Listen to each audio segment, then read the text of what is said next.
the city streets, we began to feel the fire. We rise like tall buildings as the chemicals they take us higher. The night's young and it's just begun as she puts her hand in mine. We wanna chase the night, wanna dance to the light. ನಾನು ಬೆಳಗ್ಗೆಯಿಂದ ತಲೆನೇ ಓಡ್ತಿಲ್ಲ ಅಂದಿದ್ದೀನಲ್ಲ, ನಾನು ತಗೊಬಂದು ಹಿಡಿನ ಇಲ್ಲಿ ಸಿಕ್ಸಿಟ್ಟು ನೀವು ಬಂದು ಹಾಗೆ Two hearts running wild.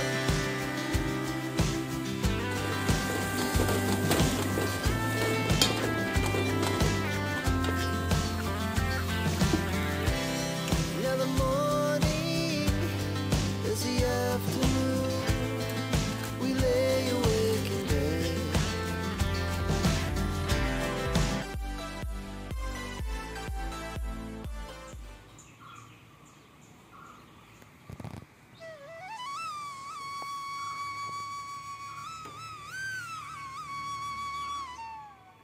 Hello, good morning, welcome back to the channel Krupa Manna. ನಾನು ಕೃಪಾ. ಅವ್ರು ನೋಡಿ ನಿಮಗೆ ನನ್ನ ಕಣ್ಣೆಲ್ಲ ನೋಡಿದ್ರೆ ಗೊತ್ತಾಗುತ್ತೆ ಅನ್ಸುತ್ತೆ. ನಿನ್ನೆ ರಾತ್ರಿ ಯಾಕೋ ಗೊತ್ತಿಲ್ಲ, ಇದ್ದಕ್ಕಿದ್ದಂಗೆ ಥಂಡಿನೂ ಆಯಿತು, ಮೈಯೆಲ್ಲ ಬಿಸಿಯಾಗಿ ಸ್ವಲ್ಪ ಜ್ವರನೂ ಬಂದಿತ್ತು. ಸಂಜೆ ಆದ ತಕ್ಷಣ ನನಗೆ 7:30-8 ಗಂಟೆ ಅಷ್ಟೊತ್ತಿಗೆ. ಆಮೇಲೆ ಮಧ್ಯರಾತ್ರಿ 3 ಗಂಟೆ ಅಷ್ಟೊತ್ತಿಗೆ ಜೋರು ಥಂಡಿ ಶುರುವಾಯಿತು. ಜೋರು ಥಂಡಿ ಅಂದರೆ ಸೀನು ಒಂದು 100 ಸೀನಿದೆ ನನಗೆ. ಅದು ಫ್ಯಾನ್ ಒರೆಸ್ದೆ ಸುಮಾರು ದಿನ ಆಗಿದೆ, ಅದರಲ್ಲಿ ಧೂಳಿದೆ. ನನಗೆ ಹಂಗೆ ಅನಿಸಿದ್ದು, ಹಂಗೆ ಅದಲ್ಲ, ನಮ್ಮನೆಯವ್ರ ಹತ್ರ ಅದೇ ಅಂದೆ, ಅದರಲ್ಲಿ ಧೂಳಿದೆಯಲ್ಲ ಅದಕ್ಕೆ. ಅದು ಫ್ಯಾನ್ ನಮ್ಮನೆಯವರು ಈ ಥರ ಚಳಿ ಇದೆ, ನಂಗೆ ಹೊರಗೆ ಹೋಗೋಕ್ಕೂ ಬೇಡ, ಆ ಥರ ಚಳಿ ಇದೆ. ನಮ್ಮನೆ ಫ್ಯಾನ್ ಹಾಕೊಂಡಿದ್ದಾರೆ. ನಂಗೆ ಆ ಫ್ಯಾನ್ ಒಂಚೂರು ಸಣ್ಣ ಮಾಡಿರಿ ಅಂದೆ, ಮಾಡಲಿಲ್ಲ. ಆಮೇಲೆ ನಾನು ಕಾಲು ಕಡೆ ತಲೆ ಹಾಕಿ ಮಲಗಿದ್ಮೇಲೆ ನಂಗೆ ಒಂಚೂರು ಸಮಾಧಾನ ಅಂತ ಅನ್ನಿಸ್ತು. ಅಂದರೆ ಸೀನ್ ಬರಲಿಲ್ಲ, ಆರಾಮಾಗಿ ಮಲಗ್ದೆ ನಾನು. ಆಮೇಲೆ ಮೂಗಿ ಒಂದು ಬಟ್ಟೆ ಕಟ್ಕೊಂಡು ಮಲಗ್ದೆ ನಾನು. ಹಂಗಾಗಿನೇ 2 ದಿನ 3 ದಿನಕ್ಕೆ ಒಂದ್ಸಲ ಬೆಡ್ಶೀಟ್ ತೆಗೆದು ಬಿಡ್ತೀನಿ ನಾನು. ಒಂಚೂರು ಡಸ್ಟ್ ಆದರೂ ಅಲರ್ಜಿ ಆಗುತ್ತೆ. ಅದನ್ನ ಹಿಂಗೆ ಫ್ಯಾನ್ ನೋಡಿದ್ನ, ಫ್ಯಾನ್ ಮೇಲೆ ಧೂಳಿತ, ಅದಕ್ಕೆ ಅಂತ ಇಷ್ಟು ದಿನ ಆಗಿದ್ದು, ಇವತ್ತು ನಿನ್ನೆ ಆಗಿದೆ ನನಗೆ. ಒರೆಸ್ಬೇಕು ಅದನ್ನು ಕೂಡ. ನಾನು ಆವತ್ತು ಕಾಲು ಇದಾದಾಗಿಂದ ನನಗೆ ಎಲ್ಲಾದರೂ ಮೇಲೆ ಹತ್ತಿ ಏನಾದ್ರು ಬಾಕ್ಸ್ ತೆಗಿಬೇಕು ಅಂದರೆ ನನ್ನ ಕಾಲು ಗಡಗಡ ನಡುಗುತ್ತೆ. ಹಾಗಾಗಿ ನಾನು ಫ್ಯಾನ್ ಒರೆಸಿಲ್ಲ. ಇಲ್ಲ ಅಂದರೆ ಫ್ಯಾನ್ ಒರೆಸ್ತಿದ್ದೆ. ನಮ್ಮನ್ನ ಏಣಿ ಹಾಕೊಂಡು ನಾನು ಮಂಚ ಹತ್ತಿ ಒರೆಸ್ಬಿಡ್ತೀನಿ. ನಮ್ಮನ್ನ ಹಂಗೆ ಇದು ಮಾಡಬೇಡ, ಏಣಿ ಹಾಕೊಂಡು ಒರೆಸು ಅಂತ ಹೇಳ್ತಾರೆ. ಸಣ್ಣ ಧೂಳು ಬಂದು ಫ್ಯಾನ್ ಕೂರುತ್ತೆ. ಇವತ್ತು ಫುಲ್ ಡೇ ಬ್ಯುಸಿ ರುಟೀನ್ ನಂದು. ಹುಷಾರು ಬೇರೆ ಇಲ್ಲ, ಅದು ಹೆಂಗೆ ಕೆಲಸ ಮಾಡ್ಕೊಂತ ನಿಜವಾಗ್ಲೂ ನಂಗೆ ಗೊತ್ತಿಲ್ಲ. ಬೆಳಗ್ಗೆ ಅಂತೂ ಹೇಳೋಕ್ಕೆ ಬೇಡ ಅನ್ನಿಸ್ತಾ ಇತ್ತು. ಆಮೇಲೆ ಇವರು 5:30ಗೆ ಇದ್ರು, ನನ್ನ ಕೆಲಸನೂ ಮುಗಿಯಲ್ಲ ಅಂತೇಳಿ 5:30ಗೆ ಎದ್ದು ಬಂದೆ. ಕೆಲಸ ಎಲ್ಲ ಆಯಿತು. ಹೊರಗಡೆ ಚಳಿ ಅಂದರೆ ಆ ಥರ ಚಳಿ ಇದೆ. ನಮ್ಮ ಸಿಂಹ ನೋಡಿ ಎಲ್ಲೋ ಕೂತ್ಕೊಂಡಿದ್ದಾನೆ ಅಂತ ಹೇಳಿ 6:15 ಆಯಿತು. ನಮ್ಮನೆಯವರು ಊರಿಗೆ ಹೋದರು. ತಿಂಡಿ ಬಂದು ಇವತ್ತು ದೋಸೆ. ಇವತ್ತು 6 ಜನ ಕೆಲಸದವರು ತಿಂಡಿಗಿದ್ದಾರೆ. ಹಾಗಾಗಿ ಎದ್ದೆ, ಇಲ್ಲ ಅಂದರೆ ಆರಾಮಾಗಿ ಹೇಳ್ತಿದ್ದೆ. ಹಂಗೆ ಅಂತೀನಿ, ಹಂಗೆ ಅಂದಾಗಲೇ ನಂಗೆ ಬೇಗ ಎಚ್ಚರ ಆಗಿಬಿಡುತ್ತೆ. ದೋಸೆ ತಿಂಡಿ ಇವತ್ತು 6 ಜನ ಕೆಲಸಕ್ಕಿದ್ದಾರೆ. ಇವತ್ತು ಕೊನೆ ಕೊಯ್ಲು, ಹಾಗಾಗಿ ಮಧ್ಯಾಹ್ನ ಊಟನೂ ಕೊಡ್ಬೇಕು 6 ಜನರಿಗೆ, ಬೆಳಗ್ಗೆ ತಿಂಡಿನೂ ಕೊಡಬೇಕು. ಕಾಯಿ ತುರಿದಿದ್ದು ಇಷ್ಟೇ ಇದೆ, ಅದಕ್ಕೆ ಕಾಯಿ ತೆಗೆದಿಟ್ಟಿದ್ದೀನಿ. ಈಗ ಕಾಯಿ ಹೊಡಿಬೇಕು. ನೀರು ಕುಡ್ದಿಲ್ಲ ನಾನು, ಯಾಕೋ ನಂಗೆ ಹಿಂಗೆ ಹುಷಾರಿಲ್ಲ ಅಂದಾಗ ನೀರು ಕುಡಿಯೋಕ್ಕೆ ಬೇಡ ಅನ್ಸುತ್ತೆ. ನಿನ್ನೆ ರಾತ್ರಿ ನಾನು ನೆನೆಸ್ಲೂ ಇಲ್ಲ ಏನು. ನಿನ್ನೆ ಏನು ಮಾಡಿದ್ವಿ ಅಂದರೆ, ನಾನು ನಮ್ಮನೆಯವ್ರದ್ದು ತುಂಬ ಬಟ್ಟೆಗಳಿತ್ತು ಹಳೆಯದೆಲ್ಲ. ಮಧ್ಯಾಹ್ನ ಕುತ್ಕೊಂಡು ಅವ್ರದ್ದೆಷ್ಟು ಬಟ್ಟೆ ಅವ್ರು ತೆಗೆದ್ರು. ಆಮೇಲೆ ನಾನು ನನ್ನ ವಾರ್ಡ್ರೋಬ್ದು ಫುಲ್ ಕ್ಲೀನ್ ಮಾಡಿಕೊಂಡೆ. ನಾನು ಒಂದಷ್ಟು ಬಟ್ಟೆಗಳೆಲ್ಲ ತೆಗೆದೆ, ಹಳೇದಾಗಿದ್ದೆಲ್ಲ ತೆಗೆದು ಹೊಸದು ಒಂದಷ್ಟು ತೆಗೆದು ಹಾಕೋಣ ಅಂತ. ಆಮೇಲೆ ಇಷ್ಟು ಬಟ್ಟೆಗಳು ಐರನ್ ಮಾಡೋದಿತ್ತು. ನಾನು ಹೆಂಗಾಗಿತ್ತು ಅಂದರೆ ಎಲ್ಲ ತರನ ತುಂಬನ ಮಾಡ್ತಾ ಇದ್ದೆ. ಒಂದು ಬಟ್ಟೆನೂ ನೀಟಾಗಿ ಜೋಡಿಸು ಇಟ್ಟಿರಲಿಲ್ಲ, ಮತ್ತು ವಾಶ್ ಆದವನ್ನ ನಾನು ಐರನ್ ಮಾಡೋ ಇಟ್ಟಿರಲಿಲ್ಲ. ಎಲ್ಲಿಗಾದ್ರೂ ಹೋಗ್ಬೇಕಾ, ಹೋಗೋ ಟೈಮಲ್ಲಿ ಐರನ್ ಹಾಕ ಹೋಗು, ಹಂಗೆ ಮಾಡ್ತಾ ಇದ್ದೆ. ಅದಕ್ಕೆ ನಿನ್ನೆ ಏನಾದರೂ ಆಗಲಿ ಅಂತೇಳಿ ನಿನ್ನೆ ಒಂದು ವಿಡಿಯೋ ಎಡಿಟ್ ಮಾಡಲಿಲ್ಲ. ಮಧ್ಯಾಹ್ನ ಎಷ್ಟು ಗಂಟೆ ಊಟ ಮಾಡಿ, ನಿನ್ನೆ ಇವ್ರು ಬಂದಾಗ 3 ಗಂಟೆ ಆಗಿತ್ತು. 3 ಗಂಟೆಗೆ ನಾನು ಕೆಲಸ ಶುರು ಮಾಡಿದವಳು, ರಾತ್ರಿ 7:15 ಆಗಿತ್ತು ನನಗೆ. ಅಲ್ಲಿ ತನಕ ನಾನು ಫುಲ್ ಐರನ್ ಮಾಡಿದೆ. ನಮ್ಮನೆಯವ್ರು ಅಂದರು, ಅರ್ಧ ಬಿಡು ಅತ್ಲಾಗೆ ಇನ್ನೊಂದು ದಿನ ಮಾಡ್ಬೋದು ಅಂತ. ಅಂದರೆ ಐರನ್ ಮಾಡಿದ್ದೀನಿ, ಅದನ್ನ ತೆಗೆದು ವಾಟರ್ಬಿಗೆ ಇಟ್ಟಿಲ್ಲ, ಹಾಗೆ ಬಿಟ್ಟೆ. ಸಾಕಾದಂಗಾಯ್ತು. ನಿತ್ತು ಕಾಲೆಲ್ಲ ನೋವು ಬಂದಂಗಾಯ್ತು ಐರನ್ ಮಾಡಿ. ಆಮೇಲೆ ಚಿನ್ನಿ ವಾರ್ಡ್ರೋಬು ಹಂಗೇನೆ, ಅವಳದು ಎಲ್ಲ ಹಳೆದೆಲ್ಲ ಒಂದಷ್ಟು ತೆಗೆದೆ. ಸುಳ್ಳೆ ಬಂದಾಗ ಹಾಕಲ್ಲ ಮಾಡಲ್ಲ ಎಂತಕ್ಕೆ ಅಂತೇಳಿ, ಯಾರಿಗಾರು ಕೊಡೋಣ ಅಂತ ಹೇಳಿ ಎಲ್ಲ ತೆಗೆದು ಹೊರಗೆ ಹಾಕಿದ್ದೀನಿ. ಅವನಿನ್ನೂ ಗಂಟು ಮುಟ್ಟೆ ಕಟ್ಟಿಲ್ಲ. ನಮ್ಮ ಮನೆಯವ್ರದ್ದು ಅಷ್ಟೇ ಸುಮಾರು ಟಿ ಶರ್ಟ್ಗಳು, ಶಾರ್ಟ್ಸ್ಗಳು ಅವೆಲ್ಲ ಇದ್ದಾವೆ. ತಗೊಂಡಾಗ ಅಲ್ಲಿ ಊರಲ್ಲಿ ಕೊಡ್ತೀನಿ. ನಮ್ಮ ಮರಿ ಎಲ್ಲರಿಗೂ ಕೊಡ್ತಾಳೆ. ಯಾರು ಹಾಕೋದಿದ್ರೆ ಎಲ್ಲರಿಗೂ ಕೊಡ್ತಾಳೆ. ತನ್ನಿ ಅಮ್ಮ ನಾನು ಕೊಡ್ತೀನಿ ಅಂತಾಳೆ. ಹಾಗಾಗಿ ನಾನು ಪ್ರತಿ ಸಲನೂ ಹೋಗ್ಬೇಕಿದ್ರೆ ಅವೆಲ್ಲ ವಾಶ್ ಮಾಡಿದವೆ. ಹಾಗಾಗಿ ಹೋದ್ಸಲ ಶ್ರೇಯದು ವಾಶ್ ಮಾಡಿದೆ, ಒಂಥರ ವಾಸನೆ ಬಂದಿತ್ತು. ಎಲ್ಲ ವಾಶ್ ಮಾಡಿ ಕೊಟ್ಟಿದ್ದೆ. ಮೊಮ್ಮಗ ಹಾಕ್ತಾನೆ ಅಂತ. ಅವ್ರ ಮೊಮ್ಮಗ ಬಂದು ದೊಡ್ಡವನಿದ್ದಾನೆ, ಒಬ್ಬವನು ನಮ್ಮ ಶ್ರೇಯುವರೆಗೆ ಅವನಿದ್ದಾನೆ, ಮತ್ತು ಅವ್ನ ಮಗ ಇದ್ದಾನೆ. ಹಾಗಾಗಿ ಹಾಕ್ತಾರೆ ದಿನ ಊರಲ್ಲಿ ಶಾರ್ಟ್ಸ್ ಎಲ್ಲ ಹಾಕಕ್ಕೆ. ಇವರು ಸ್ವಲ್ಪ ಫೇಡ್ ಆದರೂ ಹಾಕೋದಿಲ್ಲ. ಹಾಗಾಗಿ ಸ್ವಲ್ಪ ಫೇಡ್ ಆದವೆಲ್ಲ ಎಸೆಯೋದೆ. ನಾನು ಒಂದ್ಸಲ ಒಂದೊಂದು ಪ್ಲ್ಯಾನ್ ಮಾಡ್ತೀನಿ ಗೊತ್ತಾ. ಅವರು ನನಗೆ ಮನಸ್ಸಿಗೆ ಚೆನ್ನಾಗಿದೆ ಅನ್ಸಿದ್ರೆ ನಾನು ಹಾಗೆ ಇಡ್ತೀನಿ. ಒಂದು ಸ್ವಲ್ಪ ದಿನ ಆದಮೇಲೆ ತೆಗೆದು ಅವ್ರು ಆರ್ಡ್ರ್ಗಳೇ ಜೋಡಿಸಿಡ್ತೀನಿ. ಅವ್ರಿಗೆ ಗೊತ್ತೇ ಆಗಲ್ಲ. ಆಮೇಲೆ ಅದನ್ನೇ ಹಾಕೊಂಡು ಓಡಾಡ್ತಾರೆ. ಹಂಗೆ ಮಾಡ್ತೀನಿ, ಒಂದೊಂದ್ಸಲ ಹಂಗೆ ಮಾಡ್ತೀನಿ. ಇವತ್ತು ನೋಡ್ಬೇಕು, ಅವರು ತೆಗ್ದಿಲ್ಲ, ಎಲ್ಲ ರಾಶಿ ಚಿನ್ನಿ ರೂಮಲ್ಲಿ ಹಾಗೆ ಹಾಕಿದ್ದೀನಿ. ನೋಡಿದ್ರೆ ಆಮೇಲೆ ತೋರಿಸ್ತೀನಿ ನಿಮಗೆ. ಅದೇ ಈಗ ಕಾಯಿ ಹೊಡ್ಕೊಂಡು ಕಾಯಿ ತುರ್ಕೋಬೇಕು. ಬಿಸಿನೀರು ಕುಕ್ಕೊತೀನಿ ಫಸ್ಟು. ತುಂಬ ತಲೆ ನೋಯ್ತಾ ಇದೆ. ಮಾತ್ರೆ ಥರ ಕೇಳೋಣ ಅಂತೀನಿ. ನಾನು ಏನು ಗೊತ್ತಾ, ಮಾತ್ರೆ ತಂದರೆ ತಿನ್ನೋದೇ ಇಲ್ಲ. ಎಲ್ಲ ಹಂಗಂಗೆ ಇದ್ದಾರೆ. ನಾನು ಅದಕ್ಕೆ ನಮ್ಮನೆಯವ್ರಿಗೆ ಹೇಳೋದು, ನನಗೆ ಏನಾದರೂ ಹುಷಾರಿಲ್ಲ ಅಂದರೆ ಒಂದೇ ಮಾತ್ರೆ ತನ್ನಿ ಅಂತೀನಿ. ನಮ್ಮನೇಲಿ ಹಂಗಲ್ಲ, 3-4 ತರ್ತಾರೆ. ನಾವು ಒಂದು ಹುಷಾರಾದ್ಮೇಲೆ ಅಂತೀನಿ, ಥಂಡಿ ಮಾತ್ರೆ ಇದೆ. ನಾನು ಇದೇ ಮಾತ್ರೆನೇ ಅವತ್ತೊಂದು ದಿನ ಥಂಡಿಯಾಗ ಹುಡುಕಿದೆ, ಸಿಕ್ಕಿಲ್ಲ. ಮನೆ ತಿಂಡಿ ತಿಂತಿತ್ತು ನೋಡಿ. ಇವೆಂಥವು ಮಾತ್ರೆನೋ ನನಗೂ ಗೊತ್ತಿಲ್ಲ. ಇವು ಕಾಲು ನೋವು ಬಿದ್ದಾಗ ತಂದಿರೋ ನೋವಿನ ಮಾತ್ರೆ ಅನ್ಸುತ್ತೆ. ನಾವು ಒಂದೇ ಮಾತ್ರೆ ತಿಂದೆ, ಆಮೇಲೆ ತಿನ್ನಲಿಲ್ಲ. ನನಗೆ ಸ್ವಲ್ಪ ಮಾತ್ರೆ ನನಗೆ ಇಷ್ಟ ಆಗಲ್ಲ. ಹಾಗಾಗಿ ಥಂಡಿ ಮಾತ್ರೆ ಇದೆ, ಇದನ್ನೇ ತಿಂತೀನಿ. ನಂಗೆ ಈ ಮಾತ್ರೆ ಚೆನ್ನಾಗಿ ಬರ್ತಿದ್ರೆ ಹೆಸರೆಂತದ ನನಗೂ ಗೊತ್ತಿಲ್ಲ. ಇದು ಚೆನ್ನಾಗಿ ಬರುತ್ತೆ ಥಂಡಿದು. ತಿಂದ ತಕ್ಷಣ ಥಂಡಿ ಆರಾಮಾಗುತ್ತೆ. ನಾನು ತಿನ್ನಲ್ಲ, ತುಂಬ ಕಮ್ಮಿ. ಆದರೆ ನಂಗೆ ತುಂಬ ತಡ್ಕೊಳಕ್ಕಾಗಿಲ್ಲ ಅಂದಾಗ ಮಾತ್ರ ನಾನು ತಿಂತೀನಿ. ಬರೀ ಇವತ್ತಿನ ವ್ಲಾಗ್ನ ಶುರು ಮಾಡೋಣ. ಬರೀ ಮಾತಲ್ಲೇ ಮನೆ ಕಟ್ಟಿದಾಗ ಆಗ್ಬಿಡುತ್ತೆ. ಆಮೇಲೆ ಇಷ್ಟು ದಿನ ಅಡಿಕೆ ಕೊಯ್ಲಾಗಿದ್ದು ಫಸ್ಟ್ ಕೊಯ್ಲೇ ಇಷ್ಟು ದಿನ ಆಯಿತು.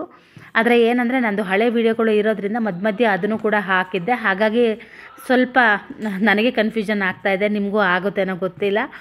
ಆದರೆ ಒಂದು ಒಂದನೇ ಕೊಯ್ಲಿಗೂ 2ನೇ ಕೊಯ್ಲಿಗೂ ಒಂದು 30 days ಅಷ್ಟು ವ್ಯತ್ಯಾಸ ಇರುತ್ತೆ. ಈಗ 30 ದಿನ 40 ದಿನ ಆದ ನಂತರ 2ನೇ ಕೊಯ್ಲು ಶುರುವಾಗಿದೆ. ಈಗ ಕಾಯಿ ಕೂಡ ತುರ್ಕೋಬೇಕು. ಹಾಗಾಗಿ ಕಾಯಿನ ಕೂಡ ಹೊಡಿತಾ ಇದ್ದೀನಿ. ಇವತ್ತು ಆಲೂಗಡ್ಡೆ ಪಲ್ಯ ಮಾಡಿ ಸ್ವಲ್ಪ ಕಾಯಿ ಚಟ್ನಿನೂ ಮಾಡೋಣ ಅಂತ ಅಂದ್ಕೊಂಡಿದ್ದೀನಿ. ನಮ್ಮ ಮನೆಯವರಿಗೆ ಒಂದು ಥರ ಮಾಡಿದರೆ ಇಷ್ಟ ಆಗಲ್ಲ, 2 ಥರ ಮಾಡಲೇಬೇಕು. ಹಾಗಾಗಿ ನನಗೆ ಸ್ವಲ್ಪ ಕೆಲಸ ಜಾಸ್ತಿ ಆಗುತ್ತೆ. ಇವತ್ತು ಬೇರೆ ಅದು ಹುಷಾರಿಲ್ಲಲ್ಲ, ಹಾಗಾಗಿ ಕೆಲಸ ಮಾಡೋಕ್ಕೂ ಬೇಡ ಬಿಡೋಕ್ಕೂ ಬೇಡ ಥರ ಅನ್ನಿಸ್ತಾ ಇತ್ತು. ಹಾಗೆಯೇ ಇವತ್ತು ತಲೆ ಕೂಡ ಓಡ್ತಾ ಇರಲಿಲ್ಲ, ಯಾಕೋ ಗೊತ್ತಿಲ್ಲ. ಎಲ್ಲಿಂದ ಕೆಲಸ ಶುರು ಮಾಡೋದು ಅನ್ನೋದೇ ನನಗೆ ಅರ್ಥ ಆಗ್ತಿರಲಿಲ್ಲ. ಒಂದೊಂದು ಸಲ ನಂಗೆ ಹಂಗಾಗುತ್ತೆ. ಇಲ್ಲಾಂದರೆ ನಾನು ಒಂದು ಕ್ಲೀನಾಗಿ ನನ್ನ ತಲೆಯಲ್ಲೇ ಒಂದು ಪ್ಲ್ಯಾನ್ನ ಮಾಡ್ಕೊಬಿಡ್ತೀನಿ, ಇದಾದ ನಂತರ ಇದು ಅಂತ ಹೇಳಿ. ಇವತ್ತು ಯಾಕೋ ಗೊತ್ತಿಲ್ಲ ನನಗೆ ಹಾಗೆ ಅನ್ನಿಸ್ತಾ ಇತ್ತು. ಹಾಗೆಯೇ ಆಲೂಗಡ್ಡೆ ಕೂಡ ನಿನ್ನೆ ಬೇಯಿಸಿಟ್ಟಿದ್ದೆ. ನಾನು ಬಾಜಿ ಥರ ಮಾಡಿ ಚಟ್ನಿ ಏನು ಮಾಡ್ಕೊಡೋದು ಬೇಡ ಅಂತ ಅಂದ್ಕೊಂಡಿದ್ದೆ. ಆದರೆ ಅವರು ಚಟ್ನಿನೂ ಮಾಡು ಬಾಜಿನೂ ಮಾಡು ಅಂತ ಹೇಳಿದ್ರು. ಈ ಥರ ಪಲ್ಯನ ಮಾಡಿ ತುಂಬಾ ಚೆನ್ನಾಗಿರುತ್ತೆ. ನಮ್ಮನೆಯವ್ರಿಗಂತೂ ಈಗ ತುಂಬ ಇಷ್ಟ ಆಗುತ್ತೆ. ಹಾಗೆಯೇ ಅವರಿಗೂ ಕೂಡ ಸ್ವಲ್ಪ ಬದನೆಕಾಯಿ ಚಟ್ನಿ ಮಾಡೋಣ ಅಂತ ಅಂದ್ಕೊಂಡಿದ್ದೀನಿ. ಒಂದೇ ಒಂದು ಬದನೆಕಾಯಿ ಸುಟ್ಟು ಸ್ವಲ್ಪ ಚಟ್ನಿ ಮಾಡ್ತೀನಿ ಅವರಿಗೆ ಬದನೆಕಾಯಿ ಚಟ್ನಿ ಇಷ್ಟ ಆಗುತ್ತೆ. ಬಾಜಿಗೆ ನಾನೀಗ ಈರುಳ್ಳಿನ ಹೆಚ್ಕೊತಾ ಇದ್ದೀನಿ.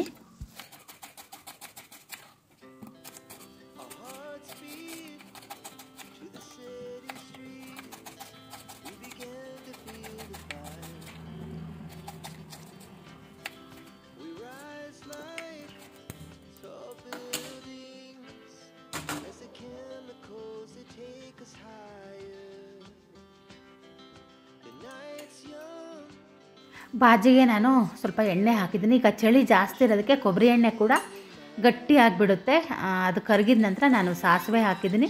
ಕರಿಬೇವು ಹಾಕಬೇಕಾಗಿತ್ತು, ಮರೆತು ಬಿಟ್ಟೆ. ಆಮೇಲೆ ಕರಿಬೇವನ್ನ ಹಾಕ್ತೆ ನಾನು. ಆಮೇಲೆ ಈರುಳ್ಳಿನ ಹಾಕಿದ್ದೀನಿ. ಬೇಕಿದ್ರೆ ನೀವು ಜೀರಿಗೆ ಹಾಕ್ಕೋಬೋದು. ನನಗೆ ಜೀರಿಗೆ ಫ್ಲೇವರ್ ಅಷ್ಟು ಇಷ್ಟ ಆಗಲ್ಲ. ಹಾಗಾಗಿ ನಾನು ಅಡುಗೆಗಳಿಗೆ ಸ್ವಲ್ಪ ಜೀರಿಗೆನ ಕಮ್ಮಿ ಯೂಸ್ ಮಾಡ್ತೀನಿ. ಅಂದರೆ ಈ ಥರ ಮೇಲ್ಗಡೆ ಹಾಕೋದಕ್ಕೆ ಸ್ವಲ್ಪ ಕಮ್ಮಿ ಯೂಸ್ ಮಾಡ್ತೀನಿ.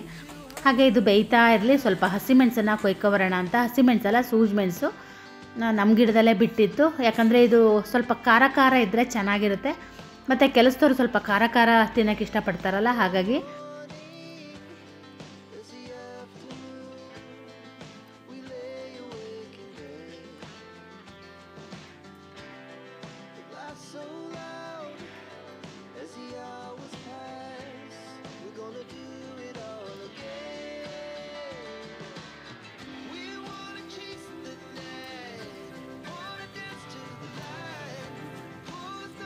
ತುಂಬ ಸಿಗಲಿಲ್ಲ, ಸ್ವಲ್ಪ ಮಾತ್ರ ಸಿಕ್ತು. ಇದಿಷ್ಟು ಪಲ್ಯಕ್ಕೆ ಬೇಕು, ಆದರೆ ಇನ್ನೂ ಸ್ವಲ್ಪ ಖಾರ ಬೇಕಾಗುತ್ತೆ. ಹಾಗಾಗಿ ನಾನು ಒಂದಿಷ್ಟು ಹಸಿಮೆಣಸನ್ನು ಕೂಡ ಹಾಕಿದೆ. ಹಸಿಮೆಣಸು ಮತ್ತು ಬೆಳ್ಳುಳ್ಳಿ ಸ್ವಲ್ಪ ಉಪ್ಪು ಹಾಕಿ ಅದನ್ನು ರುಬ್ಬಿದ್ದೀನಿ. ಈ ಕಡೆ ಈರುಳ್ಳಿ ಕೂಡ ಸ್ವಲ್ಪ ಕೆಂಪಾಗಿದೆ. ಅದಕ್ಕೆ ನಾನು ಕೊನೆಗೆ ಹಸಿಮೆಣಸು ಮತ್ತು ಬೆಳ್ಳುಳ್ಳಿ ರುಬ್ಬಿದ್ದೆ ಅಲ್ಲ, ಅದನ್ನು ಹಾಕಿ ಚೆನ್ನಾಗಿ ಫ್ರೈ ಮಾಡ್ತಾಯಿದ್ದೀನಿ. ಇದನ್ನು ಕೊನೆಗೆ ಹಾಕಬೇಕು, ಯಾಕಂದರೆ ತುಂಬ ಘಾಟು ಬರುತ್ತೆ ಹಸಿಮೆಣಸನ್ನ ಹಾಕಿದಾಗ. ಸ್ವಲ್ಪ ಎಣ್ಣೆ ಕಮ್ಮಿ ಅಂತ ಅನ್ನಿಸ್ತು ನನಗೆ. ಆಮೇಲೆ ಮತ್ತೆ ಸ್ವಲ್ಪ ನಾನು ಎಣ್ಣೆ ಕೂಡ ಹಾಕಿದೆ. ಹಾಗೆಯೇ ಒಂದು ಸಣ್ಣ ಬೌಲಲ್ಲಿ 1 ಬೌಲಷ್ಟು ಕಾಯಿನ ಕೂಡ ನಾನು ರುಬ್ಕೊಂಡಿದ್ದೀನಿ. ತುಂಬ ನುಣ್ಣಗಲ್ಲ, ಸ್ವಲ್ಪ ತರಿತರಿನೂ ಅಲ್ಲ, ಮೀಡಿಯಮ್ ಆಗಿ ರುಬ್ಕೋಬೇಕಾಗುತ್ತೆ. ಆನಂತರ ನಾನು ಇದನ್ನು ಕೂಡ ಸ್ವಲ್ಪ ಎಣ್ಣೆಯಲ್ಲಿ ಅದನ್ನು ಹುರಿದ್ಬಿಟ್ಟು ಆನಂತರ ಇದಕ್ಕೆ ಸ್ವಲ್ಪ ಸಾಂಬಾರು ಪುಡಿ ಹಾಗೆಯೇ ಅರಿಶಿನದ ಪುಡಿನ ಹಾಕ್ತೀನಿ. ಆಮೇಲೆ ಕೊತ್ತಂಬರಿ ಸೊಪ್ಪು ಹಾಗೆಯೇ ಬೆಂದಿರೋ ಆಲೂಗಡ್ಡೆನ ನೀವು ಬೇಕಿದ್ರೆ ಸಣ್ಣದಾಗಿ ಹೆಚ್ಚಿನೂ ಹಾಕ್ಬೋದು. ನಾನು ಕೈಯಲ್ಲಿ ಹಾಗೆ ಹಿಸ್ಕಿ ಅದನ್ನು ಹಾಕ್ತಾಯಿದ್ದೀನಿ. ಸಾಂಬಾರು ಪುಡಿ ಹಾಕಿ ಅದೊಂಥರ ಘಮ ತುಂಬ ಚೆನ್ನಾಗಿ ಬರುತ್ತೆ.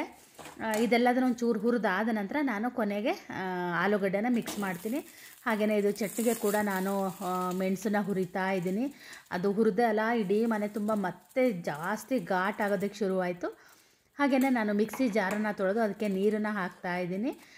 ಚೆನ್ನಾಗಿ ಕುದಿಯೋ ಟೈಮಲ್ಲಿ ನಾನು ಆಲೂಗಡ್ಡೆ ಬಿಡಿಸಿ ಅದಕ್ಕೆ ಹಾಕಿ ಉಪ್ಪು ಸ್ವಲ್ಪ ಹುಣಸೆ ರಸನ ಹಾಕಿದ್ದೀನಿ. ಬೆಲ್ಲ ಏನು ಹಾಕೋದು ಬೇಡ ಇದಕ್ಕೆ.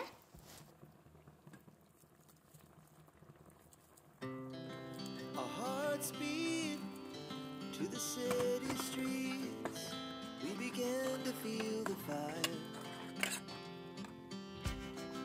We rise like ಇವತ್ತು ಹುಷಾರಿಲ್ಲದಕ್ಕೆ ನಂಗೆ ಯಾಕೆ ಗೊತ್ತಿಲ್ಲ, ತಲೆನೇ ಓಡ್ತಾ ಇಲ್ಲ. ಎಲ್ಲಿಂದ ಏನು ಕೆಲಸ ಶುರು ಮಾಡೋದು ಅನ್ನೋದು ಅರ್ಥ ಆಗ್ತಿಲ್ಲ. ಈಗ ಮತ್ತೆ ಥಂಡಿ ಜಾಸ್ತಿ ಆಗ್ಬಿಟ್ಟಿದೆ. ಸೀನ್ತಾ ಇದ್ದೀನಿ ಅದರಲ್ಲಿ ಮಧ್ಯ. ಕಾಯಿ ಅಂತ ತುರ್ಕೊಂಬಂದಿನಿ. ಕಾಯಿ ಚಟ್ನಿ ಮಾಡಿಲ್ಲ. ನಮ್ಮನೆಯವ್ರು ಫೋನ್ ಮಾಡಿದ್ರು, ಟೀ ಕುಡ್ಕೋ ಪರವಾಗಿಲ್ಲ, ನಾನು ಆರಾಮಾಗಿ ಬರ್ತೀನಿ ಅಂತ ಹೇಳಿದ್ರು. ಪಲ್ಯ ಆಯಿತು. ಟೈಮ್ 7:15 ಆಗೇ ಹೋಯ್ತು. ಈಗ 8 ಗಂಟೆ ಆಯ್ತು ಏನೋ ಗೊತ್ತಿಲ್ಲ. ಅದಕ್ಕೆ ಟೀ ಕುಡ್ಕೊಂಡ್ರೆ ತಲೆ ಓಡುತ್ತಾ ನೋಡ್ತೀನಿ. ನಾನು ಟೀ ಕುಡ್ದೆ ಒಂದು ಮಾತ್ರ ತಿನ್ಬಿಡ್ಲಾ ಅಂತ ನೋಡ್ತಾ ಇದ್ದೀನಿ. ನಂಗೆ ಆ ಥರ ಸೀನ್ ಬರ್ತಾ ಇದೆ. ಯಾಕೆ ಅಂತ ಗೊತ್ತಿಲ್ಲಲ್ಲ, ಥಂಡಿ ಆಗಿದ್ದ ಬರ್ತಾ ಇದೆ. ಆ ಮಾತಿನ ಇದ್ರಲ್ಲಿ ಹಂಗೆ ಹೇಳಿದೆ. ಅದು ಬೇರೆ ಈ ಮೆಣಸು ಹುರಿದ ಮೇಲೆ ಇನ್ನೂ ಜಾಸ್ತಿ ಆಯಿತು ಇದು ಸೀನು. ಯಾಕಾದ್ರೂ ಮೆಣಸು ಹುರಿದ್ನ ಅನ್ನಿಸ್ತು. ಆದರೆ ಹಸಿ ಹಾಕಕ್ಕೆ ಬರಲ್ಲ, ಸುಟ್ಟು ಹಾಕಿದ್ರೆ ಬರ್ತಿತ್ತು. ಸುಮಾರು ಇತ್ತಲ್ಲ, ಹಾಗಾಗಿ ಹಾಕಿದೆ. ಇದು ಸಾಕಾಗಲ್ಲ ಮೆಣಸಿನ್ಗೆ. ಒಂದು ಸ್ವಲ್ಪ ಸೂಜಿ ಮೆಣಸಿನ ಪುಡಿ ಹಾಕಿ ಮಾಡ್ತೀನಿ. ಅವರಿಗೆಲ್ಲ ಖಾರ ಇದ್ರೆ ಇಷ್ಟ ಆಗುತ್ತೆ. ಇದು ತುಂಬ ಖಾರ ಆಯಿತು, ಚೆನ್ನಾಗಾಯ್ತು. ಅದ್ರ ಮಧ್ಯೆ ನಮ್ಮ ಮನೆಯವ್ರಿಗೂ ಒಂದು ಬದನೆಕಾಯಿ ಸುಟ್ಟು, ಅದು ಹೆಂಗಿದ್ರು ಮೆಣಸು ಸುಟ್ಟಿದ್ದಿತ್ತಲ್ಲ, ನೋಡಿ ಇಂಥದ್ದೇ ಕೆಲಸ ಮಾಡ್ಕೊಳ್ಳೋಣ. ಒಂದು ಬದನೆಕಾಯಿ ಸುಟ್ಟೆ, ಅದ್ರ ಮಧ್ಯೆನೂ ಒಂದು ಬದನೆಕಾಯಿ ಸುಟ್ಟು ಬದನೆಕಾಯಿ ಚಟ್ನಿನೂ ಮಾಡಿಟ್ಟಿದ್ದೀನಿ. ಒಂದು ಬೌಲಿಗೆಲ್ಲ ಹಾಕೋದಿಲ್ಲ, ಡೆಕೋರೇಷನ್ ಇಲ್ಲ. ಇವತ್ತು ಹಾಗೆ ನಾರ್ಮಲ್ ಡೇ ಅಂತ ಚಟ್ನಿ ಒಂದು ರುಬ್ಬೇಕು. ಟೀ ಕುಡ್ಕೊಂಡು ಆಮೇಲೆ ಚಟ್ನಿ ರುಬ್ತೀನಿ. ಇನ್ನೇನು ಪಾತ್ರೆ ತೊಳೆದಿರಲಿಲ್ಲ, ಒಂದಷ್ಟು ಪಾತ್ರೆಗಳಿದ್ದಾವೆ. ತುಂಬ ಏನಿಲ್ಲ, ಸ್ವಲ್ಪ ಇದ್ದಾವೆ ಪಾತ್ರೆಗಳು. ಅದನ್ನ ಆಮೇಲೆ ತೊಳಿತೀನಿ. ಪಲ್ಯ ಮಾತ್ರ ಸಾಕತ್ತಾಗುತ್ತೆ ಮಾಡಿ. ಸಾಂಬಾರು ಪುಡಿ ಇದು ಹಳೇದು, ಹೊಸದು ಹಾಕಬೇಕಾಗಿತ್ತು. ಹೊಸದು ಇಲ್ಲಿ ಒಂಚೂರು ತೆಗೆದಿಟ್ಕೊಂಡಿದ್ದೆ, ಅದು ಖಾಲಿ ಆಗಿಬಿಟ್ಟಿದೆ. ತುಂಬ ದಿನ ಆದ್ಮೇಲೆ ಅದು ಥರ ಇದು ಕಳ್ಕೊಂಡ್ಬಿಡುತ್ತಲ್ಲ. ಈ ಹೊಸದು ಒಂಥರ ಘಮ ಚೆನ್ನಾಗಿ. ಯಾಕೆ ತಲೆ ಓಡ್ತಾ ಇಲ್ಲ, ಟೀ ಕುಡಿಬೇಕು ಅನ್ನಿಸ್ತು ಗೊತ್ತಾ. ಅದೆಲ್ಲ ತಲೆ ಓಡ್ತಾ ಇಲ್ಲದೆ ಇರೋದು ನಿಜವಾಗ್ಲೂ ಹೌದು. ಆದರೆ ನನಗೆ ಟೀ ಕುಡಿಬೇಕು ಅನ್ನಿಸ್ತಾ ಇತ್ತು. ಯಾಕೆ ಗೊತ್ತಾ, ನಿನ್ನೆ ಅಮ್ಮ ಅಂದೇನೋ ಪಂಪ್ ಏನೋ ಹಾಳಾಗಿತ್ತು. ಹಾಗಾಗಿ ನಮ್ಮ ಮನೆಯವರು ಇಲ್ಲಿನ ನಮ್ಮ ಕೆಲಸದ ಹುಡುಗನ ಕಳಿಸಿದ್ರು. ಅದೇನೋ ಪಂಪ್ ಸುಟ್ಟೋಗಿದೆ ಅಂತ ಅಲ್ಲಿ ಅವ್ರು ಹೇಳಿದ್ರಂತೆ. ಅಲ್ಲಿಂದ ಏನೇನೋ ಕೊಟ್ಟು ಕಳಿಸಿದ್ರು ಇವ್ರು ಇಲ್ಲಿಂದ. ನಂಗೆ ಅದರೆಲ್ಲ ಗೊತ್ತಿಲ್ಲ. ಒಟ್ಟು ಹುಡುಗ ಅಂತೂ ಊರಿಗೆ ಹೋಗಿದ್ದ ಅಂದರೆ ಗೊತ್ತಲ್ಲ, ಅಮ್ಮಂತೂ ಬರೀ ಕೈಯಲ್ಲಿ ಕಳಿಸೋದಿಲ್ಲ. ಹಾಲು ಕೊಟ್ಟು ಕಳಿಸ್ಯಾರ. ಎಮ್ಮೆ ಹಾಲು ಕೊಡಲ್ಲ, ಆದ್ರೂ ಎಷ್ಟಿತ್ತು ಅಷ್ಟೇ ಹಾಲನ್ನು ಕೊಟ್ಟು ಕಳಿಸಿದ್ದಾರೆ. ಇದನ್ನ ನೋಡಿದ ಮೇಲೆ, ಹಾಲಿದೆ ಅಂದಮೇಲೆ, ಊರಿನ ಹಾಲಿದೆ ಅಂದಮೇಲೆ ತಲೆ ಓಡದೇ ಇರುತ್ತಾ. ಅದಕ್ಕೆ ಊರಿನ ಹಾಲು ಕುಡಿದ್ಮೇಲೆ ಊರಿನ ಹಾಲಲ್ಲಿ ಟೀ ಮಾಡ್ಕೊಂಡು ಕುಡಿದ್ಮೇಲೆ ತಲೆ ಚೆನ್ನಾಗಿ ಓಡುತ್ತೆ. ಅದೇ ನಿಮಗೆ ಹೇಳಬೇಕು ಅಂತ ಇದ್ದೆ. ಅದಕ್ಕೇ ಅವಾಗಿಂದ ನನಗೆ ಟೀ ಕುಡಿಬೇಕು ಅನ್ನಿಸ್ತಾ ಇದೆ. ಆದರೆ ನನಗೆ ಕೆಲಸನೂ ಮುಖ್ಯ ಆಗುತ್ತಲ್ಲ, ಹಾಗಾಗಿ ಕೆಲಸ ಮುಗಿಸ್ಕೊಂಡು ಟೀ ಕುಡಿಯೋಣ ಅಂತ. ಇದನ್ನು ಕುಡಿದ್ಮೇಲೆ ತಲೆ ಚೆನ್ನಾಗಿ ಓಡ್ಬೋದು ಅಂತ ಅಂದ್ಕೊಂಡಿದ್ದೀನಿ. ಈಗ ಅದಕ್ಕೆ ಒಂದು ದೊಡ್ಡ ಮಗ್ಗು ತಗೊಂಡಿದ್ದೀನಿ, ಬಕೆಟ್ ತೊಗೊಂಡಿದ್ದೀನಿ. ಅವ್ರು ಯಾರೋ ಹೇಳಿದ್ರಲ್ಲ ಕಮೆಂಟು, ಅವತ್ತಿಂದ ನಾನು ಅದೇ ಹೇಳ್ತಾ ಇದ್ದೀನಿ. ಟೀ ಕುಡಿಯೋದು ಅಂತ ಹೇಳಲ್ಲ, ಬಕೆಟ್ ಟೀ ಕುಡಿತೀನಿ ಬನ್ನಿ ಅಂತ ಹೇಳ್ತೀನಿ. ಹೌದು, ನಾನು ಬಕೆಟ್ ಟೀನೇ ಕುಡಿತೀನಿ. ನೀವು ಯಾರೇನಂದ್ರೂ ಅಷ್ಟೊತ್ತು. ಇಷ್ಟು ಕುಡಿಯಲ್ಲ, ಸಾಕು, ಜಾಸ್ತಿ ಆಗುತ್ತೆ. ನಾನು ಇದನ್ನು ಹಾಗೆ ಮತ್ತೆ ಫ್ರೀಝರಲ್ಲಿ ಇಟ್ಕೊತೀನಿ. ನಿನ್ನೆ ತಂದಿದ್ದೆಲ್ಲ ಸಂಜೆ ಫ್ರಿಜ್ಜಲ್ಲಿ ಇಟ್ಟಿದ್ದೆ. ಇದನ್ನು ಫ್ರೀಝರಲ್ಲಿ ಇಟ್ಕೊಂಡು ಒಂದು 2 ದಿನ ಕುಡಿತೀನಿ. ನಮ್ಮ ಹಾಲು ಅರ್ಧ, ಈ ಹಾಲು ಅರ್ಧ ಮಿಕ್ಸ್ ಮಾಡ್ಕೊತೀನಿ. ಈ ಹಾಲು ಬೇಡ ಇಷ್ಟು.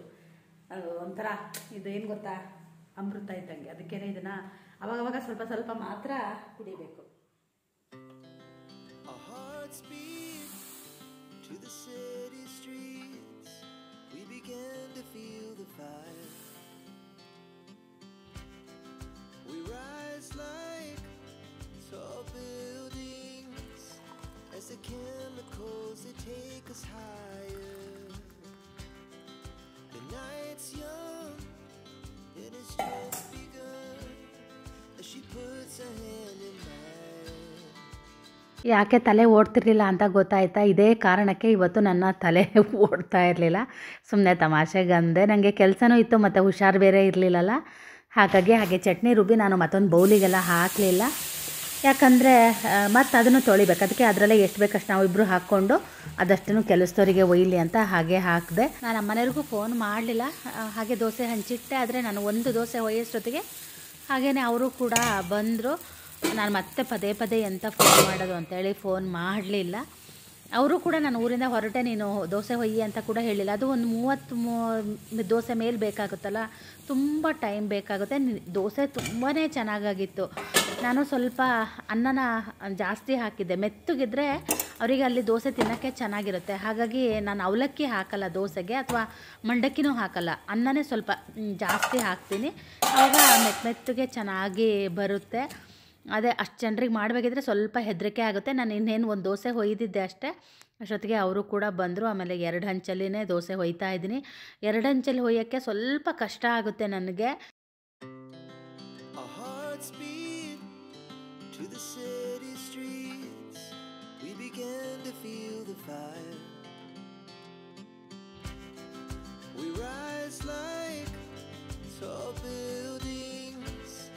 As the chemicals that take us higher. The night's young, it has just begun. As she puts her hand in mine. We wanna chase the night, wanna dance to the light. Pull the stars from the sky, just two hearts run. ನಾನು ಬೆಳಗ್ಗೆಯಿಂದ ತಲೆನೇ ಓಡ್ತಿಲ್ಲ ಅಂದಿದ್ದೀನಲ್ಲ, ಅದನ್ನು ಹೇಳಿದ್ದೆ. ಆದರೆ ಈ keeper section ಇತ್ತಲ್ಲ, ನಾನು ತಗೊಬಂದು ಹಿಡಿನ ಇಲ್ಲಿ 6 ಇಟ್ಟಿದ್ದೀನಿ. ಇವ್ರು ಬಂದು ಹಾಗೆ ನನಗೆ ಬೆಳಗ್ಗೆಯಿಂದ ಹಾಗೆ ಅನಿಸ್ತಾ ಇತ್ತು. ಹುಷಾರಿಲ್ದಿದ್ದಕ್ಕೋ ಏನಕ್ಕ ನಾನು ಆಗ್ಲೇ ಹೇಳ್ದೆ ಗೊತ್ತಾ, ನಂಗೆ ತಲೆನೇ ಓಡಿಲ್ಲ. ಅದು ನಾನು ಯಾವತ್ತೂ ಹಂಗೆ ಮಾಡಿದಿರೋ, ಅದು ಯಾಕೆ ಹಂಗೆ ಅಲ್ಲಿ 6 ಇದ್ದೀರ ನನಗೆ ಗೊತ್ತಿಲ್ಲ. ನಾನು ದೋಸೆ ಹೊಯ್ಯಳನ್ನು ಬಿಟ್ಟು ಬಾ ಅಂತ ಕರೆದು ನನಗೆ ತೋರಿಸ್ತಿದ್ದಾರೆ. ನೋಡಿ ಇವತ್ತು ನನ್ನ ಪರಿಸ್ಥಿತಿ ಹೆಂಗಾಗಿದೆ ಅಂತ. ದೋಸೆ ಹೊಯ್ತೀನಪ್ಪ, ಹಿಂಗೆ ನಿಂತ್ರೆ ನನ್ನ ಕೆಲಸ ಮುಗಿಯಲಿ. ಇವತ್ತು ಬೇಗ ಬಂದ್ವಲ್ಲ, ಇನ್ನು ನಂದು ಒಂದೇ ದೋಸೆ ಅಷ್ಟೊತ್ತಿಗೆ ಅವ್ರು ಬಂದಿದ್ದಾರೆ.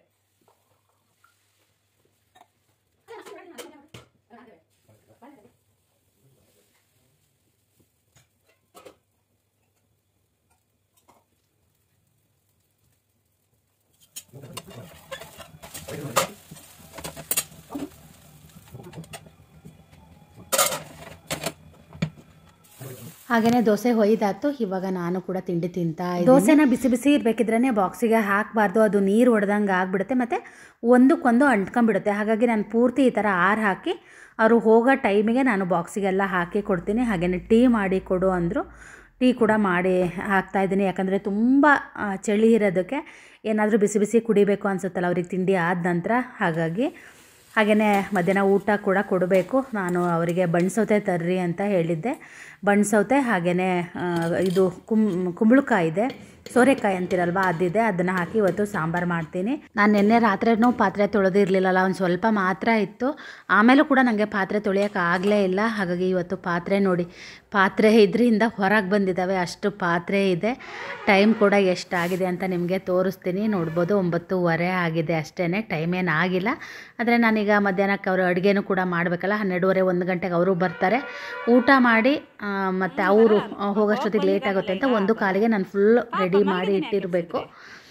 ತಿಂಡಿಗೂ ಅಷ್ಟೇ, ಅವ್ರು ಯಾಕೆ ಬೇಗ ಬಂದರು ಅಂದರೆ ಮತ್ತು ಅಲ್ಲಿ ನೋಡಿ ಅವ್ರು ತಿಂಡಿ ತಿಂದು ಅವರೆಲ್ಲ ಕೆಲಸ ಮುಗಿಸಿ ಹೋಗೋಷ್ಟೊತ್ತಿಗೆ 10 ಗಂಟೆ ಆಗೇ ಹೋಗುತ್ತೆ. ಹಾಗಾಗಿ ಅವರಿಗೂ ಹಸಿವಾಗುತ್ತಲ್ವ, ಅದಕ್ಕೇ ಬೇಗ ಬಂದೆ ಅಂತ ಹೇಳಿದ್ರು. ನಮ್ಮ ಸಿಂಪನ್ ಕರೆದು ಮತ್ತೊಂದು ಸಲ ಮುದ್ದು ಮಾಡಿ ಕಳಿಸಿದ್ರು. ಅದು ಕರೆದ ತಕ್ಷಣ ಹೋಗುತ್ತೆ ಪಾಪ, ಮತ್ತು ಬಂದು ಕಟ್ಟೆ ಮೇಲೆ ಕೂರುತ್ತೆ. ನಮಗೀಗ ಅವನೇ ಒಂಥರ ಮಗ ಆದಂಗೆ ಆಗಿಬಿಟ್ಟಿದ್ದಾನೆ.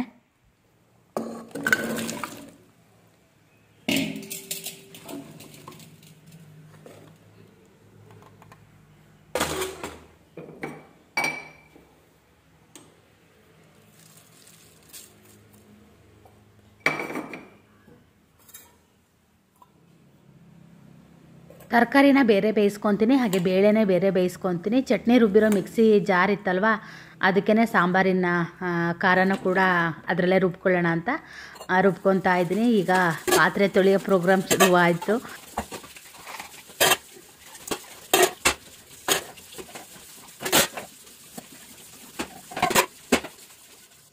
ಕೆಲಸ ಎಲ್ಲ ಮುಗಿಯೋಷ್ಟೊತ್ತಿಗೆ 12 ಗಂಟೆ ಆಯಿತು. ನಾನು ಯಾವಾಗಲೂ 11:15ಗೆ ಒಂದು ಸಲ ಅನ್ನಕ್ಕೆ ಇಡ್ತಿದ್ದೆ. ಇವತ್ತು ನಾನು 11:15ಗೆ ಅನ್ನಕ್ಕೆ ಇಟ್ಟೇ ಇಲ್ಲ, ನನಗೆ ನೆನಪಿಲ್ಲ ಅನ್ನಕ್ಕೆ ಇಡಬೇಕು ಅನ್ನೋದು. ಆಮೇಲೆ ಸ್ನಾನ ಮುಗಿಸ್ಕೊಂಡು ಬಂದ ಮೇಲೆ ಈಗ ಹಾಗೆಯೇ ಅನ್ನಕ್ಕೂ ಇಡ್ತಾಯಿದ್ದೀನಿ. ಹಾಗೆ ಸಾರಿ ಕೂಡ ಒಗ್ಗರಣೆ ಹಾಕಿ ಅದೇ ಪಾತ್ರೆಯಲ್ಲೇ ಖಾರನ ಚೆನ್ನಾಗಿ ಬೇಯಿಸಿ ಅದಕ್ಕೇ ಬೇಳೆ ಮತ್ತು ತರಕಾರಿ ಎಲ್ಲ ಹಾಕ್ತೀನಿ. ಹಾಗೆ ಈಗ ಅನ್ನಕ್ಕೆ ಇಡ್ತಾಯಿದ್ದೀನಿ. ಎರಡೂ ಒಟ್ಟಿಗೆ ಅನ್ನಕ್ಕೆ ಇಡೋಣ ಅಂತ. ನಾನು ತರಕಾರಿ ಬೇಯಿಸಿದ್ದೆಲ್ಲ ಆ ಕುಕ್ಕರಲ್ಲಿ ಯಾವಾಗಲೂ ಲಾಸ್ಟಿಗೆ ಅನ್ನಕ್ಕೆ ಇಡ್ತೀನಿ. ಫಸ್ಟು ಈ ಕುಕ್ಕರಲ್ಲಿ ಜಾಸ್ತಿ ಅನ್ನನ ಮಾಡ್ಕೊಂಡ್ಬಿಡ್ತೀನಿ. ನನಗೆ ಯಾರೋ ಒಬ್ಬರು ಹೇಳಿದ್ದು 10 ಲೀಟ್ರ್ ಕುಕ್ಕರ್ ತೊಗೊಳ್ಳಿ ಕೃಪಾ, ಅದರಲ್ಲಿ ಪಲಾವ್ ಮಾಡೋಕ್ಕೆಲ್ಲ ಚೆನ್ನಾಗಾಗುತ್ತೆ ಅಂತ. ನನ್ನ ಹತ್ರ ಇತ್ತು, ಅದು ಮದುವೆಯಲ್ಲಿ ಕೊಟ್ಟಿದ್ದು. ಅದು ಕೆಳಗಡೆ ಏನಾಗುತ್ತೆ ಗೊತ್ತಾ, ಮೆತ್ತಗಾಗ್ಬಿಡುತ್ತೆ. ಮುಂಚೆ ನಾನು ಅದರಲ್ಲಿ ಮಾಡ್ತಾಯಿದ್ದೆ, ಹಾಗಾಗಿನೇ ನಾನು ಅದನ್ನು ತೆಗೆದುಬಿಟ್ಟೆ. ಅಂದರೆ ಎಲ್ಲೋ ಮೇಲೆ ಅಟ್ಟದಲ್ಲಿ ಇಟ್ಟಿದ್ದೀನಿ ಅನಿಸುತ್ತೆ, ಹಾಗಾಗಿ ನಾನು ಮಾಡ್ತಾ ಇಲ್ಲ ಅದರಲ್ಲಿ. ಅನ್ನನೂ ಕೂಡ ಅಷ್ಟೇ, ನನಗೆ ಈ ಕುಕ್ಕರಲ್ಲೇ ಚೆನ್ನಾಗಾಗುತ್ತೆ. 5 ಲೀಟ್ರ್ ಕುಕ್ಕರಲ್ಲೇ ನಮಗೊಂದು 10 ಜನರ ತನಕ ಆರಾಮಾಗಿ ಅಡುಗೆನ ಮಾಡ್ಬೋದು. ನನಗೆ 8 ಜನರಿಗೆ ಅಡುಗೆ ಸಾಕಾಗುತ್ತೆ. ಇವತ್ತು 7 ಜನ ಏನೋ ಇದ್ದರು. ಹಾಗೆಯೇ ತರಕಾರಿನ ಬೇಯಿಸಿದ್ದೆಲ್ಲ ಅದನ್ನು ಹಾಕಿದೆ. ಆನಂತರ ಈಗ ಬೇಳೆನೂ ಕೂಡ ಬೇರೆದ್ರಲ್ಲಿ ಬೇಯಿಸಿದ್ದೆ. ಹಾಗಾಗಿ ಬೇಳೆ ನನಗೆ ಎಷ್ಟು ಬೇಕೋ ಅಷ್ಟು ಹಾಕ್ತಾಯಿದ್ದೀನಿ. ಯಾಕಂದರೆ ತುಂಬ ಸಾಂಬಾರು ಮಾಡಬೇಡ ಅಂತ ಹೇಳಿದ್ರು ನಮ್ಮ ಮನೆಯವರು. ಯಾಕಂದರೆ ತಿಂಡಿ ಚೆನ್ನಾಗಿ ತಿಂದಿದ್ದಾರೆ, ಹಾಗಾಗಿ ಊಟ ಸ್ವಲ್ಪ ಸಾಂಬಾರು ಕಮ್ಮಿನೇ ಮಾಡು, ಅನ್ನನೂ ತುಂಬ ಜಾಸ್ತಿ ಏನು ಮಾಡಬೇಡ ಅಂತ ಹೇಳಿದ್ರು. ಹಾಗಾಗಿ ಸ್ವಲ್ಪ ಮಾಡ್ತಾಯಿದ್ದೀನಿ. ಹಾಗೆಯೇ ಒಂದು ಅನ್ನ ಕೂಡ ಆಯಿತು. ಈಗ ಇನ್ನೊಂದು ಕೂಡ ಅನ್ನಕ್ಕೆ ಇಟ್ಟಿದ್ದೀನಿ.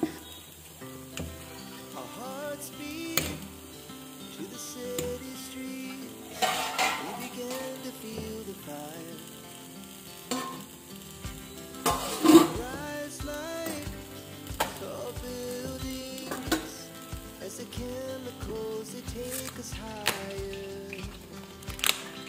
The night's young and it's just begun. As she puts her hand in mine, we wanna chase the night, wanna dance to the light, wanna dive from the sky, just two hearts running wild. Never sleep, never stop. Every shot from the top. Running wild.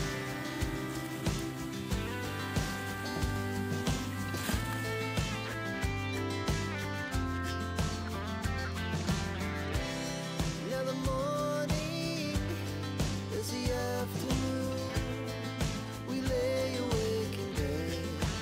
ಅಡುಗೆ ಎಲ್ಲ ಮುಗಿಸ್ಕೊಂಡು ನಮ್ಮ ಮನೆಯವರಿಗಾಗಿ ಕಾಯ್ತಾ ಇದ್ದೆ. ಅಷ್ಟೊತ್ತಿಗೆ ಅವರು ಕೂಡ ಬಂದರು. ನಾವು ಊಟ ಮಾಡೋದಕ್ಕಿಂತ ಮುಂಚೆ ಫಸ್ಟ್ ಅವರು ಬಾಕ್ಸಿಗೆಲ್ಲ ಹಾಕ್ಕೊಂಡ್ಬಿಡ್ತಾರೆ ಅಡುಗೆನ. ಊಟ ಆದ ತಕ್ಷಣ ತಗೊಂಡು ಹೋಗೋದಕ್ಕಾಗುತ್ತೆ ಅಂತ ಅವ್ರು ಹೇಳಿದ್ರು. ನೀನು ಬೇಕಾದ್ರೆ ಆಮೇಲೆ ಲೇಟಾಗಿ ಊಟ ಮಾಡು ಅಂದರು.